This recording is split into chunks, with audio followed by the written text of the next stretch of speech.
Olá, gente querida, o tema do vídeo de hoje é o fim da história e o início da eternidade, segunda parte.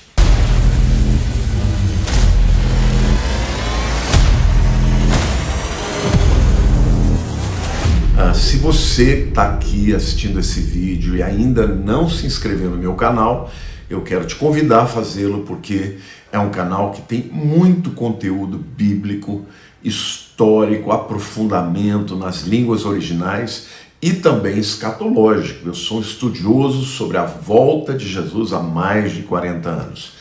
Outra coisa que eu quero também dizer para vocês que eu tenho um clube de canais, né, a área de membros aqui do YouTube, onde eu tenho diversos cursos, preços assim muito baratos, mas com aprofundamento extraordinário. Em breve estarei lançando um novo curso aqui para a área de membros, para o clube de canais, que vai se chamar A Vida de Paulo, Combati o Bom Combate. Vocês vão aprender tudo sobre a vida de Paulo, como vocês aprenderam também sobre a vida de Jesus, né? Desde o seu nascimento até a sua morte. Mas então vamos lá, meus queridos. No vídeo anterior, né, ou seja, o fim da história e o início da eternidade, parte 1, nós terminamos no final dos 7 anos da tribulação, com a ressurreição dos santos. E eu falei para vocês que alguns teólogos acreditam que ali, nesse momento, quem vai ressuscitar são todos os que se converteram na grande tribulação e que morreram em Jesus, e eles vão ressuscitar, somente estes. Outros acreditam que os santos do Velho Testamento, como Abraão, Davi e outros mais, também estarão aqui, porque, segundo estes, o arrebatamento da igreja será só para a igreja. O texto diz os mortos em Cristo. Eu, pessoalmente, acredito que os santos do Velho Testamento vão ressuscitar juntamente com aqueles mortos que ressuscitam um pouquinho antes, né? O vídeo terminava com essa ressurreição dos santos, logo em seguida, então, Cristo estabelece o seu reino milenar. Está lá em Apocalipse 20, versos 1 a 6, que diz assim: Então vi descer do céu um anjo, e ele tinha na mão a chave do abismo e uma grande corrente. Ele segurou o dragão, a antiga serpente, que é o diabo, Satanás, e o prendeu por 1000 anos. Lançou-o no abismo, fechou e pôs selos sobre ele, para que não mais enganasse as nações até que se completasse os 1000 anos. Então a gente sabe aqui que o diabo ficará preso no abismo.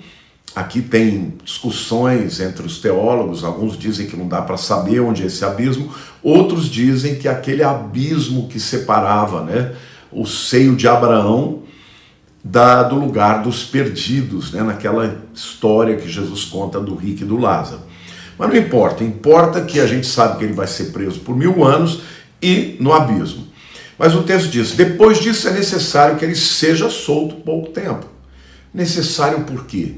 Porque, queridos, quando Adão pecou, muita gente fala, ele pecou porque ele não sabia que o diabo era tão tentador, não sabia das consequências. Aqui as pessoas vão saber, e ainda assim algumas ou multidões preferirão seguir ao diabo do que seguir a Cristo, mas é necessário que ele seja solto. Por quê? Para que a escolha seja feita por cada um, né? E o texto diz, é necessário que ele seja solto por pouco tempo, ou seja, não vai ter muito tempo, talvez aí semanas, meses, mas só isso. Por quê? Porque o tempo de Deus permitir que Satanás trabalhe no mundo, vai ter realmente chegado muito perto do fim. O texto continua dizendo, vi também tronos e nestes sentaram-se aqueles aos quais foi dada a autoridade de julgar. Vi ainda a alma dos decapitados por causa do testemunho de Jesus. Então veja, parece muito claro que aqueles que ressuscitaram são os que morreram na grande tribulação, né? Bem como por causa da palavra de Deus, tantos quantos não adoraram a besta, nem tampouco a sua imagem, e não receberam a marca na fronte e na mão, e viveram e reinaram com Cristo durante 1000 anos. Os restantes dos mortos não reviveram até que se completassem os 1000 anos, ou seja, os mortos que não creram em Jesus, tá? Bem como todos os mortos desde o início do mundo, os mortos que não creram em Deus, os que não aceitaram o caminho de Deus, né? Então aí ele diz, bem-aventurado e santo é aquele que tem parte na primeira ressurreição. Pelo contrário, né? Bem-aventurado e santo é aquele que tem parte na primeira ressurreição. Sobre estes, a segunda morte não tem autoridade. A segunda morte, gente, é a morte espiritual. A primeira morte é física, a segunda é a morte espiritual. Sobre esses, a segunda morte não tem autoridade, ou seja, quem creu e que ressuscitou aqui na primeira ressurreição, a segunda morte, que é a morte espiritual, não tem autoridade. Pelo contrário, serão sacerdotes de Deus e de Cristo e reinarão com ele os 1000 anos. O que a gente sabe é que Jesus vai governar 1000 anos no mundo, na cidade de Jerusalém, para que se cumpra a profecia que Deus fez para Davi, que do seu descendente viria o Messias que governaria o mundo, que fomentaria a paz no mundo inteiro. O milênio será um período de paz, porque Satanás e os seus demônios estarão presos e, obviamente, todas as pessoas que estiverem governando com Cristo terão corpos glorificados, já não serão mais suscetíveis ao pecado, embora as pessoas que entraram da grande tribulação para o milênio terão corpos normais, e aí poderão ainda pecar, né? Em seguida, a gente sabe que Satanás será solto mais uma vez. Os versículos 7 a 9 do capítulo 20 de Apocalipse diz assim: quando, porém, se completarem os 1000 anos, Satanás será solto da sua prisão e sairá a seduzir as nações que há nos 4 cantos da terra, Gog e Magog, a fim de reuni-las para a peleja. Eu quero dizer aqui que esta batalha de Gog e Magog não é a batalha de Gog e Magog de Ezequiel 38. Aqui se refere a um outro líder e muito provavelmente este líder vai se levantar na mesma região chamada de Magog da primeira invasão em Jerusalém. Magog é a terra dos sítios ou dos citas, como diz a Bíblia, é a região da Rússia, antiga União Soviética.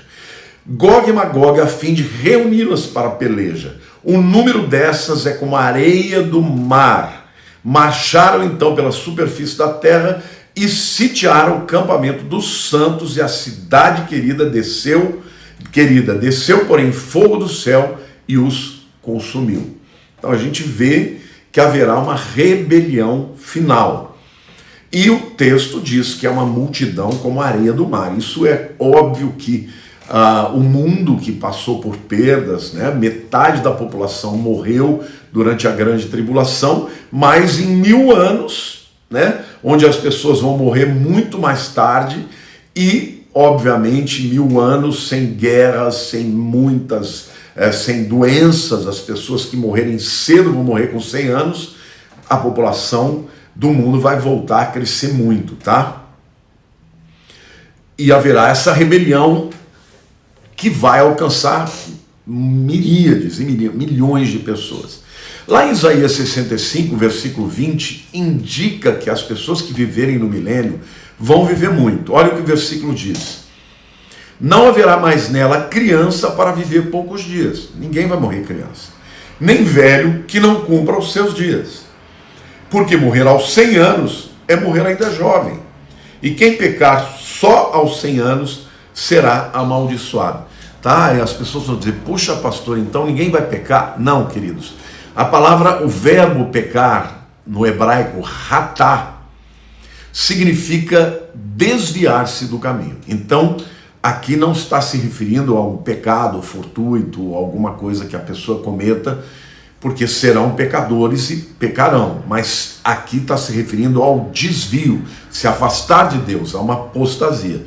Este que se apostatar vai ser amaldiçoado, tá?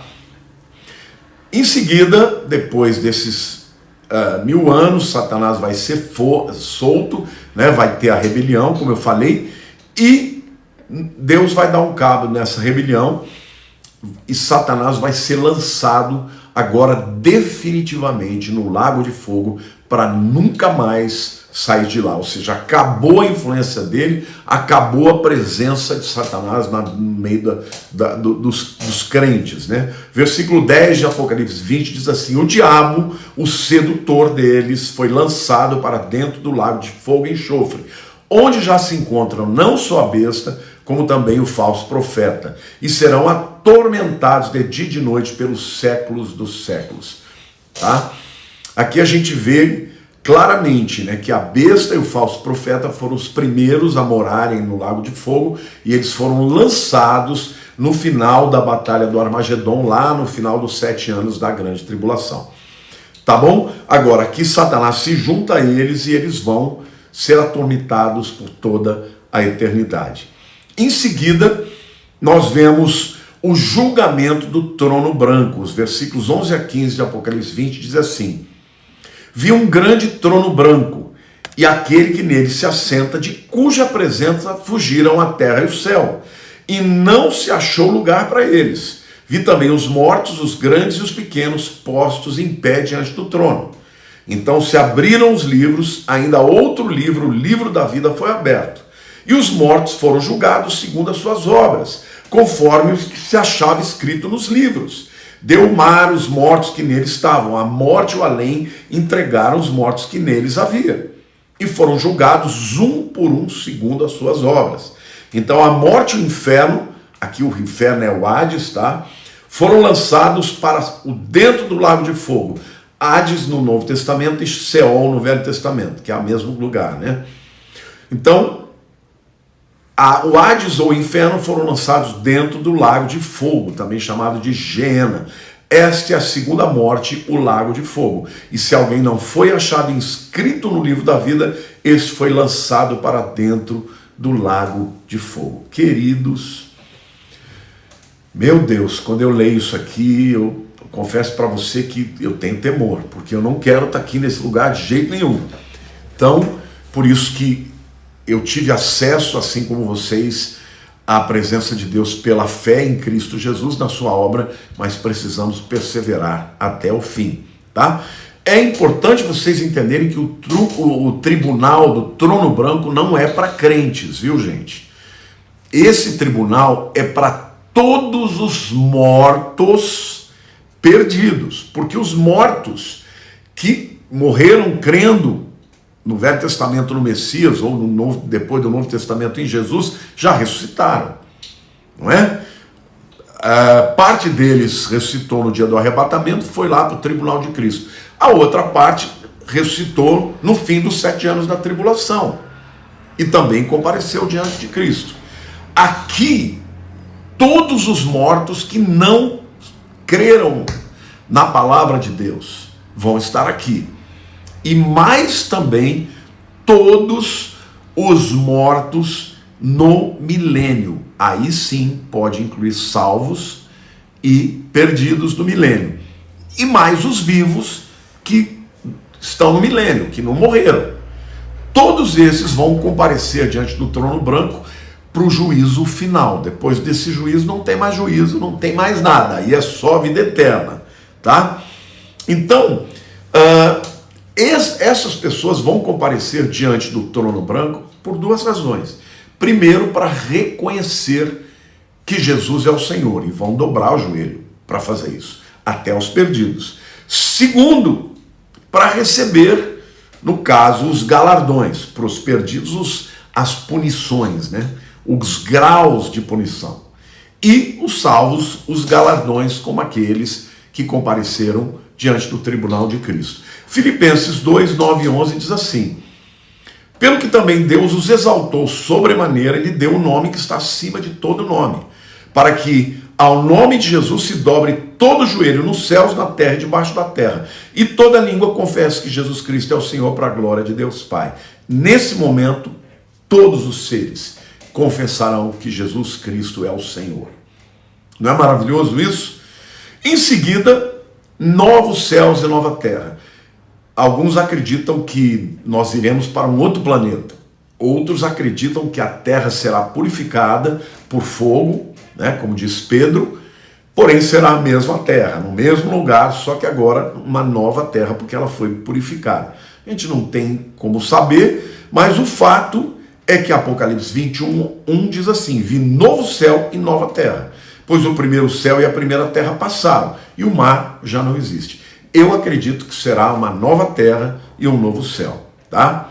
Mas eu não gosto de ser dogmático naquilo que não é tão necessário, né? Em seguida, nós vemos a nova Jerusalém descendo para a terra. Olha, você sabia que quando Jesus prometeu aos discípulos que ele iria para o Pai, e ele disse: na casa de meu Pai há muitas moradas, se assim não fora, eu não vou teria dito, vou preparar-vos lugar e depois voltarei para vós outros, para que onde eu estiver, vós estejais também. O noivo, naquele João 14, é a figura do casamento judeu. O noivo, quando ele se ausentava da noiva, ele se ausentava para ir para a casa do pai e construir a casa onde ele ia morar com ela. Então, as mansões celestiais onde nós vamos habitar é o Senhor Jesus, o noivo da igreja, que está construindo. No livro de Apocalipse é chamado de a Nova Jerusalém. E a Bíblia diz que ela vai descer dos céus e vai parar na terra, tá? Vai ser um cubo, gente, de 1.500 milhas de largura, de profundidade, comprimento e de altura, um cubo. 1.500 milhas dá 2.414 quilômetros. Imagina, assim, assim e assim. Então, é espaço suficiente para acomodar todas as pessoas que foram salvas e viveram no planeta Terra em todas as épocas. Provavelmente ficará, tá, onde a Jerusalém está hoje. Isso se você acreditar que é a Terra, a mesma Terra, só que renovada. Se você acreditar que é um outro planeta, aí não dá para a gente saber. Mas a verdade é que Jesus irá governar o mundo a partir dali com justiça e equidade. Isso tudo está lá em Apocalipse 21, versos 2 a 8. Em seguida, nós temos a descrição dos novos céus. Apocalipse 21, de 8 a 27. Eu não vou ler o texto todo, porque ficaria muito longo, mas vou ler os versos 18 a 20, que concluem o livro de Apocalipse, né, dizendo: eu, a todo aquele que ouve as palavras da profecia deste livro, testifico. Se alguém lhes fizer algum acréscimo, Deus lhe acrescentará os flagelos escritos nesse livro. E se alguém tirar qualquer coisa das palavras do livro desta profecia, ou seja, disser que não é verdade, que não é assim, Deus tirará a sua parte da árvore da vida, da cidade santa e das coisas que se acham escritas nesse livro. Aquele que dá testemunho dessas coisas diz: certamente venho sem demora. É o próprio Jesus que está, né, dando testemunho, dizendo: eu venho mesmo, certamente venho sem demora. Amém. João diz: vem, Senhor Jesus. Que maravilha, irmãos. Que maravilhas. O meu conselho para você, que se você não assistiu a primeira parte, volta lá, assista a primeira parte, assista a segunda, porque você vai ver os eventos que vão culminar, né, com o fim da história do homem como nós conhecemos hoje e o início da vida eterna ou o início da eternidade. De novo, se você quer saber mais a respeito do Apocalipse, vai lá no meu canal de membros, no clube de membros, se inscreva no livro de Apocalipse. Tem outros cursos maravilhosos também, e em breve teremos o curso A Vida de Paulo, Combati o Bom Combate. Amo muito vocês, peço que vocês comentem, compartilhem esse vídeo para que muita gente seja alertada que nós estamos caminhando para o tempo do fim. Fiquem com Deus, Deus abençoe em nome de Jesus.